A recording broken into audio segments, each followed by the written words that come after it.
हिंदी में यूपीएससी की तैयारी से संबंधित प्रोग्राम्स को देखने के लिए सब्सक्राइब करें स्टडी IQ-IAS हिंदी। जब भी आप शासन प्रणालियों की बात करेंगे तो उसमें दुनिया की सबसे बेहतरीन शासन प्रणालियों में एक शासन प्रणाली हमेशा आपको देखने को मिलती है, लोकतंत्र, डेमोक्रेसी। लोकतंत्र का आशा है एक ऐसी शासन प्रणाली जिसमें जनता का शासन है। अब्राहम लिंकन की जो परिभाषा है उसके अकॉर्डिंग हम लोग कहते हैं कि जनता का शासन, जनता के लिए, जनता के द्वारा। कितनी खूबसूरत बात है कि जनता खुद पर शासन कराने के लिए कुछ लोगों को शक्ति देती है, पावर देती है। वो बात अलग है कि वो अपने आप को भगवान समझ लेते हैं, और वही जनता जो इनको चुनकर भेजती है उनको अपना दुश्मन समझ लेते हैं और अपनी मन मर्जी के काम करते रहते हैं। लोकतंत्र को जब आप लोग पढ़ते हैं तो उसके दो तरीके पढ़ाए जाते हैं, पहला प्रत्यक्ष और एक अप्रत्यक्ष। जो प्रत्यक्ष लोकतंत्र है उसकी एक बहुत शानदार खूबसूरती है, उसमें एक व्यवस्था की गई, एक प्रावधान किया गया है कि जिस जनता को चुनने का अधिकार दिया गया है वही जनता अगर अपने जन प्रतिनिधि से खुश नहीं है तो चुने हुए प्रतिनिधि को वापस बुला सकती है। अभी इसी पर डिबेट भारतीय संसद में चल रही है। राघव चड्ढा जी की मैं तारीफ करूंगा और साथ में ये बात भी कहूंगा कि राघव चड्ढा जी ने इस बात को क्रैक कर लिया है कि ऐसी कौन सी बातें बोलनी हैं जो पब्लिक उनको अटेंशन दे, क्योंकि ये वो बात है जो भारतीय लोकतंत्र में अभी तो संभव नजर नहीं आती। वो बात कर रहे हैं राइट टू रिकॉल की। क्यों ना ऐसा किया जाए कि भारत में राइट टू रिकॉल के प्रावधान को लागू कर दिया जाए। राइट टू रिकॉल क्या होता है, क्या भारत में संभव है, नहीं है तो क्यों, इन सभी बातों को समझने की कोशिश करेंगे। आप इस खबर को देख लीजिए, ये बताती है the right to recall empowering the voter. अगर राइट टू रिकॉल की पावर हम लोग दे देंगे ना, ये बात तो बिल्कुल सच है कि आप अपने जो वोटर हैं इन वोटर को एम्पावर कर देंगे, वापस बुलाने का अधिकार, मतदाता का सशक्तिकरण। शून्यकाल के दौरान उठाए गए आम आदमी पार्टी के सांसद राघव चड्ढा के संसदीय सुधार प्रस्ताव का एक विश्लेषण है। राइट टू रिकॉल क्या होता है, पहले आप इसको समझ लीजिए। राइट टू रिकॉल RR के नाम से यहाँ पे जान रहे हैं। होता क्या है, जैसे मान लीजिए आपने किसी प्रतिनिधि को चुना, ठीक है, आपने किसी MP MLA को चुना, किसी सांसद विधायक को चुना।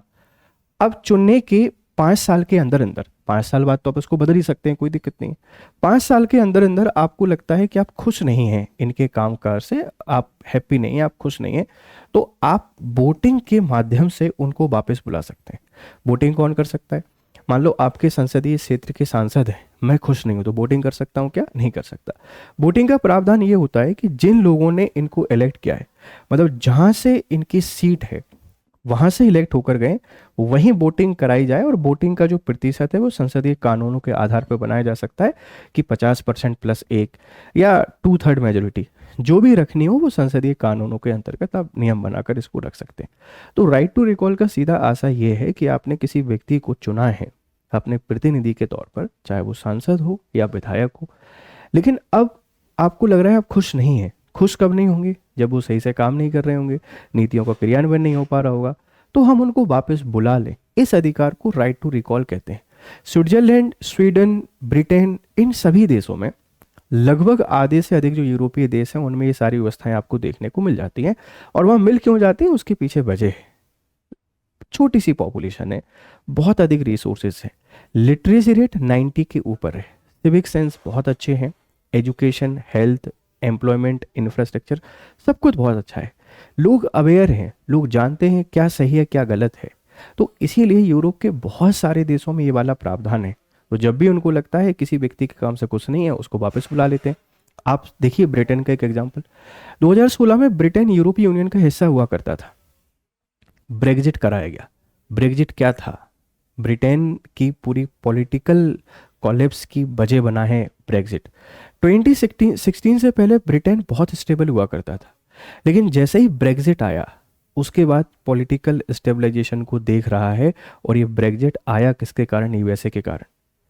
तो इसी तरह की व्यवस्था भारत में भी देखने को मिल सकती है कि आप अगर किसी व्यक्ति के कामों से खुश नहीं है उसको वापस बुला सकते हैं वोट डाल के। ये शक्ति है किसकी, मतदाता को, ये एम्पावर करेगा किसको, वोटर को, कि आप उसको बुला लीजिए। लेकिन भारत के साथ दिक्कत क्या है, इंडिया के साथ दिक्कत क्या है, आप इसको समझने की कोशिश कीजिए कि क्यों इंडिया में पॉसिबल नहीं है फिलहाल। ऐसा नहीं है कि कभी भी पॉसिबल नहीं है। अगर मैं इंडिया की आपसे बात करूं, है ना, भारत की आपसे बात करूं, तो भारत में अभी दिक्कत है बेटा क्या है, देखो सबसे बड़ी चीज जो भारत के सामने चैलेंज है वो हमारी डाइवर्सिटी है। डाइवर्सिटी। हमारे पास इतनी ज़्यादा विविधता है, हर किसी चीज़ को लेकर विविधता है। आप धर्म की बात कर लीजिए, जाति की बात कर लीजिए, जेंडर की बात कर लीजिए, कम्युनिटी की बात कर लीजिए, हम बहुत डाइवर्सिफाई हैं। हर किसी के दूसरे से इंटरेस्ट कॉन्फ्लिक्ट होते ही होते हैं। तो ये डाइवर्सिटी जो है ये अभी हमको फिजिबल नहीं बनाती है कि आप राइट टू रिकॉल को लेकर आ जाएं, क्योंकि हर किसी के दूसरे से कुछ ना कुछ परेशानियां हैं। आपने मेरे लिए कुछ नहीं किया, कल मैं राइट टू रिकॉल की बात करने लगूंगा, प्रोसीजर शुरू करने लगेंगे, उसमें बहुत सारा टाइम जाएगा और ये लैक ऑफ ट्रस्ट को भी कहीं ना कहीं क्रिएट करेगा। तो जो पहली वजह है बेटा वो क्या है आपके पास, वो है डाइवर्सिटी, विविधता।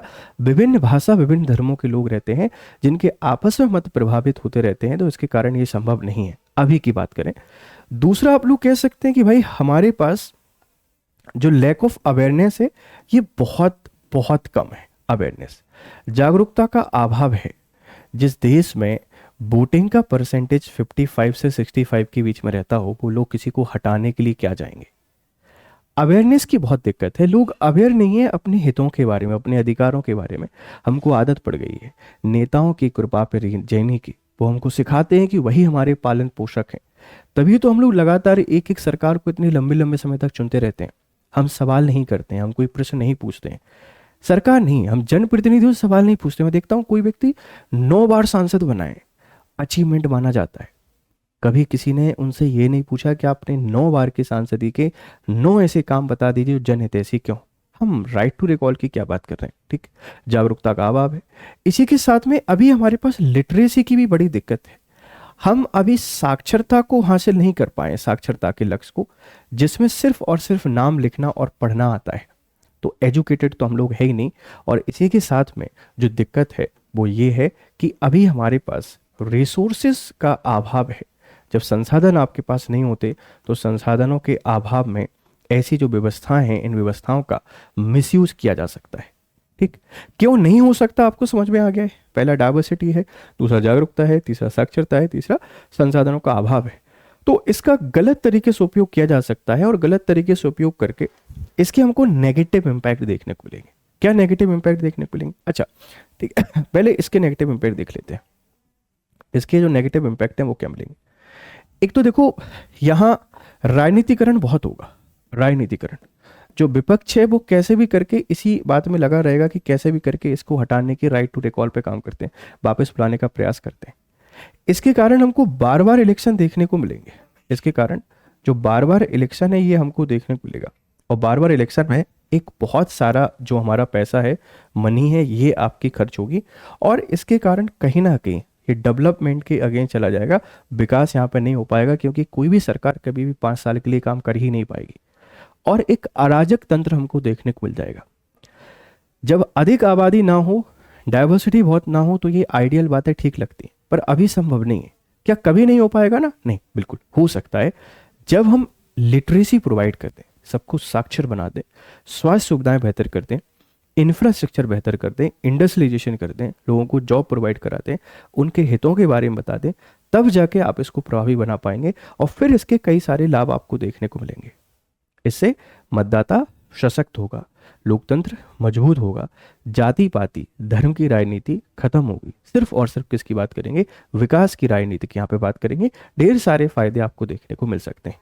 क्या अभी कहीं पर प्रभावी है क्या? नहीं। देखो, भारत में लोकसभा और जो विधानसभा है इनमें तो नहीं, लेकिन अगर आप इसको भारत में देखना चाहते हैं, इंडिया में देखना चाहते हैं, तो हमारा जो स्थानीय शासन प्रणाली है, जो स्थानीय स्वय शासन है, इस स्थानीय स्वय शासन में इसका प्रभाव हमको देखने को मिल जाएगा।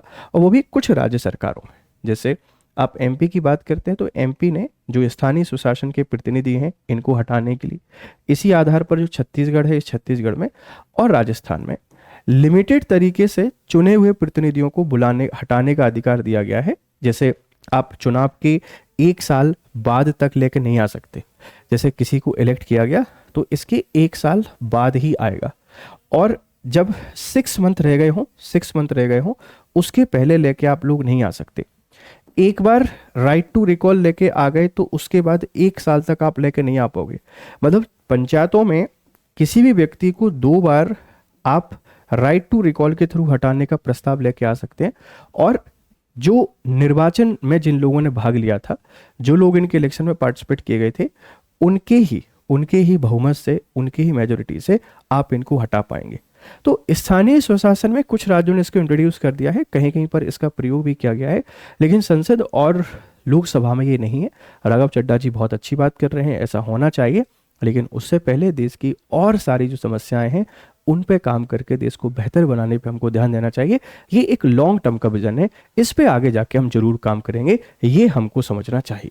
ठीक है, अब देखो ये क्या कहना चाह रहे हैं कि मतदाता नियुक्त कर सकते हैं तो उन्हें हटाने का अधिकार भी होना चाहिए। अगर जो मतदाता हैं किसी को चुन सकते हैं तो हटाने का अधिकार भी उनको देना चाहिए। ये बात बिल्कुल यहाँ पर सही है। ठीक है, काम न करने वालों के लिए 5 साल बहुत लंबा समय है, ये बिल्कुल सही बात है। 5 years is too long for non performance. आप देश के आधे से ज्यादा सांसद और विधायकों को उठा के देख लीजिए, वो काम नहीं करते हैं। कुछ लोग तो संसद और विधानसभा भी नहीं पहुंचते हैं, कभी पहुंच जाते हैं हाजिरी लगाने के लिए, और 5 साल अपना जीवन रुतबा दिखाने में, अपने बिजनेस को सेट करने में, अपने परिवार को सेट करने में और सिर्फ करप्शन करने में निकाल देते हैं। तो ऐसे लोगों को हटाने के लिए राइट टू रिकॉल लाया जा सकता है, लेकिन अभी इंडिया की वो आइडियल सिचुएशन नहीं है कि हम राइट टू रिकॉल को अंडरस्टैंड कर पाएंगे और इसको यूटिलाइज कर पाएंगे। ये एक राजनीतिक हथियार और बन जाएगा शासन प्रणाली को बेहतर तरीके से नहीं चलाने के लिए। जो भी विपक्ष में रहेगा वो लोगों को हटाने के लिए इस तरीके के हथकंडे यहाँ पे करता रहेगा। ठीक है, ध्यान रखिएगा। द अकाउंटेबिलिटी पैराडॉक्स, जवाबदेही का विरोधाभास। कैन बी इम्पीच प्रेसिडेंट, है ना, वाइस प्रेसिडेंट और जज, ये हटाए जा सकते हैं। Face no confidence motion, government face कर सकती है, सरकार फेस कर सकती है। Can not be removed by voters, MP MLA, मतदाताओं द्वारा नहीं हटाया जा सकता सांसद और विधायकों को। और यही एक विसंगति है कि बड़े पदों के लोगों को हटाया जा सकता है पर सांसद और विधायक को नहीं हटा सकते। इसका जवाब भी राघव चड्ढा के द्वारा संसद में पूछा गया है, आप इसका आंसर करने की कोशिश करिएगा। अ ग्लोबल प्रेसिडेंट, एक वैश्विक मिसाल की बात करते हैं। यूनाइटेड स्टेट्स की आपसे कोई बात करेगा। वापस बुलाने का अधिकार कोई अपरिचित विचार नहीं है। दुनिया भर के 24 से अधिक लोकतंत्र वर्तमान में किसी न किसी रूप में प्रतिनिधियों को वापस बुलाने का तंत्र प्रदान करते हैं। उदाहरण संयुक्त राज्य अमेरिका, स्विट्जरलैंड, ब्रिटेन, इन सब के पास इस तरीके के अधिकार आपको देखने को मिलेंगे। ठीक है, यहाँ 4 सुरक्षा उपायों की बात की गई है। ठीक है, ध्यान रखना। राजनीतिक दुरुपयोग को रोकने के लिए राघव चड्ढा ने 4 प्रस्ताव प्रक्रिया, 4 चरणीय सख्त ढांचे की रूपरेखा यहाँ पे तैयार की है। इस बात को थोड़ा सा ध्यान रखिएगा। ये बोलते हैं कि थ्रेशोल्ड बार होना चाहिए, आप बैलेट बॉक्स होना चाहिए, गेबल होना चाहिए। आप एक ऐसे सिस्टम को तैयार कर दीजिए जिससे कि जो काम नहीं करें सिर्फ उनको ही हटाया जाएगा। ऐसा नहीं कि हर किसी को आप लोग हटा रहे हैं। तो 4 चरणीय सुरक्षा ढांचे की तैयारी की यहाँ पे बात की गई है। सबसे पहले पहल की सीमा, थ्रेशोल्ड, ये बोल रहे हैं वापस बुलाने का प्रस्ताव केवल कोई भी शुरू नहीं कर सकता। वोटिंग से पहले इस निर्वाचन क्षेत्र के 35 से 40% मतदाताओं की सत्यापित याचिका का समर्थन होना चाहिए। ये जो प्रावधान है ना, थ्रेशोल्ड, जिसको आप लोग बोल रहे हैं सीमा, द ट्रिगर थ्रेशोल्ड, कि जब भी आप राइट टू रिकॉल की बात करेंगे तो कम से कम 35 से 40% जो वोटर हैं अगर ये सत्यापन करेंगे तब जाकर ही हटा पाएंगे। पर अगर इस तरीके से प्रावधान आप कर रहे हैं ना बच्चे, तो फिर तो राइट टू रिकॉल का हो गया काम। फिर राइट टू रिकॉल कभी वर्क नहीं करेगा, क्योंकि 35 से 40% लोगों को एक साथ लेके आना, किसी को हटाने की प्रक्रिया शुरू करने के लिए, ये भारत में बहुत मुश्किल है ना। पहला सीमा, ठीक है। The coding of period, the cooling period की यहाँ पे बात कर रहे हैं। अब समझना, a representative can not be targeted immediately after winning an election. There must be a minimum 18 month lock in period to allow the representative time to deliver result. ये कहना चाह रहे हैं कि आप सीधा लेके नहीं आ सकते, आप 18 मंथ का समय दीजिए और 18 मंथ में एटलीस्ट हम ये देख पाए कि वो व्यक्ति क्या कर रहा है, क्या नहीं कर रहा है, सही से कर रहा है। अगर सही से काम कर रहा है तो ठीक है, नहीं कर पा रहा है तो 18 महीने बाद आप उसके खिलाफ फिर इस तरीके की काम कर सकते हैं। चुनाव जीतने के तुरंत बाद किसी प्रतिनिधि को निशाना नहीं बनाया जा सकता। परिणाम देने के लिए उन्हें कम से कम 18 महीने का समय लॉक इन पीरियड का मिलना चाहिए। पहला बोल दिया थ्रेशोल्ड, एक सीमा कि 35 से 40% लोग जब समर्थन देंगे तभी हटाया जाएगा। दूसरा बोल दिया कूलिंग पीरियड, जैसे नोटिस पीरियड होता है जो में 3 महीने, 4 महीने, 5 महीने, उसी तरीके से यहाँ भी एक कूलिंग अवधि की उन्होंने यहाँ पे बात कर दी, ठीक है। फिर एक क्लियर ग्राउंड्स ऑफ रिमूवल, हटाने का स्पष्ट आधार। तीसरा, यह प्रक्रिया गंभीर अपराधों तक सीमित है। इसे केवल कदाचार, धोखाधड़ी, भ्रष्टाचार या कर्तव्य की गंभीर उपेक्षा के लिए शुरू किया जा सकता है। इसका उपयोग सामान्य राजनीतिक मतभेदों के लिए नहीं किया जा सकता। ये कह रहे हैं कि इसका जो तीसरा तरीका है, मतलब इसको राजनीतिक दुरुपयोग रोकने के लिए, इसका यूज हम लोग कर सकते हैं भ्रष्टाचार के लिए, करप्शन के लिए, अपनी कर्तव्यों को उपेक्षा के लिए। राजनीतिक मतभेदों के लिए नहीं कर पाएंगे। तीसरा आधार ये है। और चौथा है अंतिम मतदान, है ना, अंतिम मतदान। Even with a petition the representative is not removed automatically, a recall vote is held and the removal is successfully only if more than 50% of voters support it. याचिका होने के बावजूद प्रतिनिधि को अपने आप नहीं हटाया जा सकता। इसके लिए रिकॉल वोट मतदान होता है और यह तभी सफल माना जाता है जब 50% से अधिक मतदाता इसके समर्थन में वोटर करें। वही बात जो हमने अभी आपको बताई कि इस तरीके से पंचायत में उसको एप्लीकेबल किया गया है, उसी तरीके से इस पर काम करना चाहते हैं ताकि राजनीतिक दुरुपयोग इसका ना हो सके। ध्यान रखना, इसका फायदा क्या होगा? स्ट्रेंथनिंग डेमोक्रेसी, लोकतंत्र को मजबूत बनाना। वापस बुलाने के अधिकार का उद्देश्य सुनिश्चित करना है कि चुने हुए प्रतिनिधि केवल चुनाव के दौरान ही नहीं बल्कि हर दिन जनता के प्रति जवाब दे रहे हैं। यह नागरिकों को अपने विकल्प सुधारने का अधिकार देता है। यदि कोई प्रतिनिधि अपने कर्तव्यों का पालन करने में विफल रहता है तो ये बिल्कुल अच्छी बात है, हटाया जाना चाहिए। मैं भी इस बात में हमेशा मानता हूँ कि ऐसा करना चाहिए। लेकिन उससे पहले मेरी एक रिक्वेस्ट है कि इस देश में थोड़ा सा सुधार लेके आते हैं, इन्फ्रा बनाते हैं, इंडस्ट्री बनाते हैं, एजुकेशन लेके आते हैं, शिक्षा लेके आते हैं। उसके बाद ये सारी चीज़ें करेंगे तो बेहतर रहेंगी। तो राइट टू रिकॉल क्या होता है और अगर आपको ये अधिकार मिलेगा तो आप इसको किस तरीके यूज़ करेंगे? अपनी राय हमको यहाँ पे जरूर दीजिएगा। जाते जाते आपके लिए इंपॉर्टेंट खबर क्या है, देखो, आप अगर यूपीएससी की तैयारी कर रहे हैं तो ये हमारा रैंक बूस्टर सेल चल रही है। आप GRS लाइव कोड का यूज़ करके इसमें 50% ऑफ ले सकते हैं। 50% ऑफ आपको मिल जाएगा इसके थ्रू। तो use code GRS live. SIP 2026, 2027 foundation, 2028 foundation, इन सब भाषाओं में कोर्सेज में एनरोल कर सकते हैं। यहाँ आपको PDF मिल जाएगा और इंस्टाग्राम पे आके आप मुझसे बात कर सकते हैं। तो जुड़िए हमारी कोर्सेज से। फिर मिलते हैं आपसे क्लासेस में। तब तक खुश रहें, मस्त रहें। Have nice day. Good day to all. Hindi में यूपीएससी की तैयारी से संबंधित प्रोग्राम्स को देखने के लिए सब्सक्राइब करें स्टडी IQ IAS हिंदी।